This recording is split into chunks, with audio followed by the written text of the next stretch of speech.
What is the real purpose of your life? It seems like a lot of self help literature that I've read and a lot of personal development is real focus on meaning and purpose as a way for people to enjoy their life, become more successful. And I think that's important that we have a clear idea of kind of what our meaning to our life is, what our purpose is. However, what I've noticed a lot of times is there's this kind of Western materialistic undertone to that. So you find out that your purpose of life is to start some big Fortune 500 company, or to go and lead the rat race and blog and make $10,000 a month, or something like that.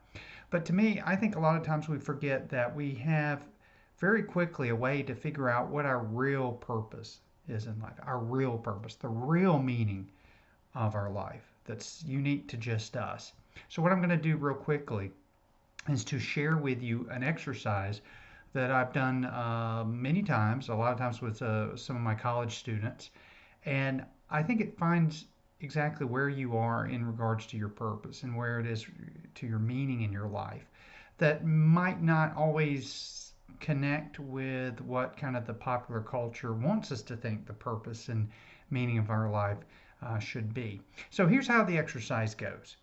And I invite you to don't be put off by the simplicity of it, to really go through and experience the exercise on your own. Take the time to really do it and get into it, and then notice some things about the exercise, how you feel about it, and how that maybe helps you find a more unique to you idea of your purpose. So here's the exercise. I start and tell all my students get out a piece of paper and a pad, and they are to write down. You have 1 year left to live. 1 year left to live. Nothing you can do about it. You're going to be dead in a year. What's most important to you to do, to have, whatever it is, in that year? And a lot of times students get into it because it's kind of fun, because then they say, well, if I only got a year to live, I'm gonna go to Paris, or I'm gonna go to Vegas, or I'm gonna go buy that sports car. I give them 1 minute, just 1 minute, to write it all down. Now let them, enjoy it and get into it, and in a way, kind of having a good time. And then after that minute's up, I tell them to stop and said, okay, next piece of paper. In the next minute, 1 minute, it's all you get. I want you to write down you have what you want to have, what you want to do. 6 months. What's important to you? 6 months left to live. So now it's no longer a year, it's 6 months. Timeline shortening.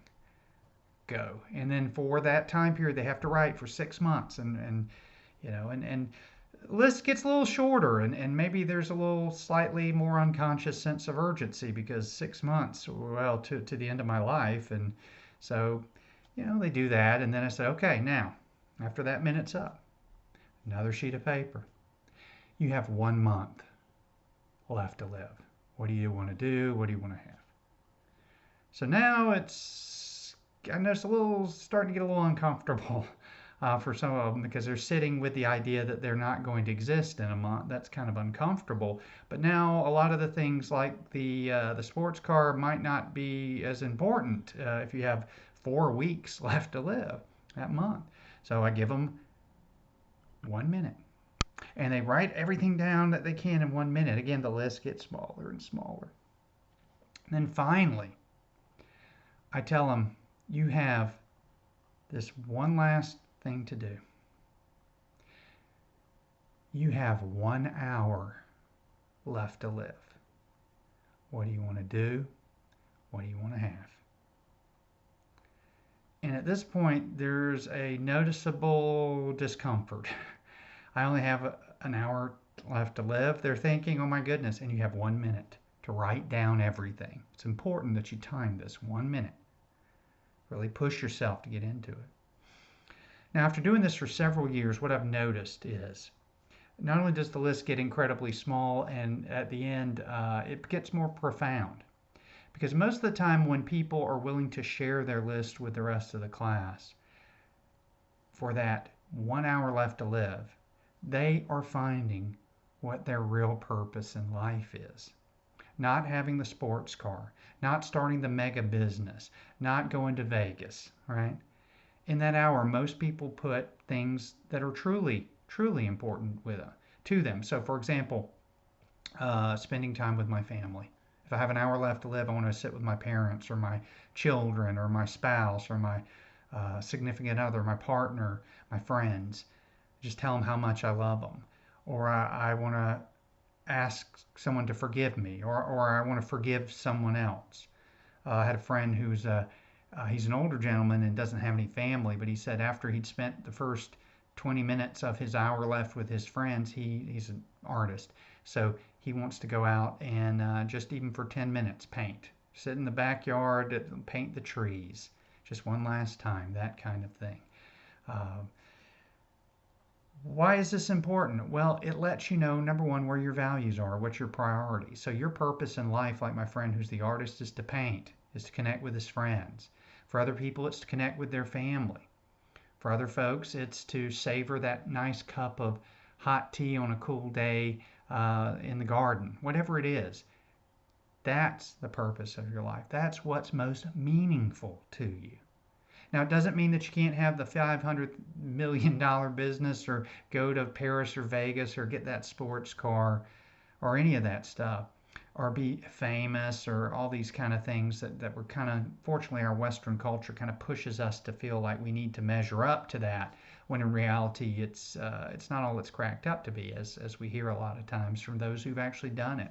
So the purpose of your life is, what would you do in that last hour? The real purpose is it spend time with your family and your friends? Is it to do that hobby that one last time? Is it to write a letter to somebody to ask for forgiveness? Whatever that is, that's your real purpose in life. And it can change. I'm not saying it can change. Your family ends up changing, your friends change.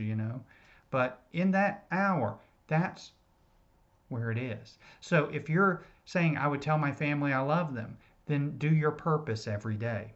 Oh, like my friend, I'd go out and paint a picture in my backyard. Then do that every day. Doesn't mean that you have to build a mega capitalist empire around those things, although you can if you want to. It's getting to that source of what is most meaningful to you and doing it as often as you can. Because when you do that, then you really do feel that sense of fulfillment. But you have to kind of pull away all these external ideas that we have about what's success and what's meaningful and what's purposeful. Don't think about the world, think about yourself. Think about, you got 1 hour left to live, and how would you spend it? And in that, you find your real purpose in life. And the more time you put on that purpose, the more meaningful your life becomes, the more rich it becomes, and you can just let a lot of this other nonsense go because you're living your real purpose.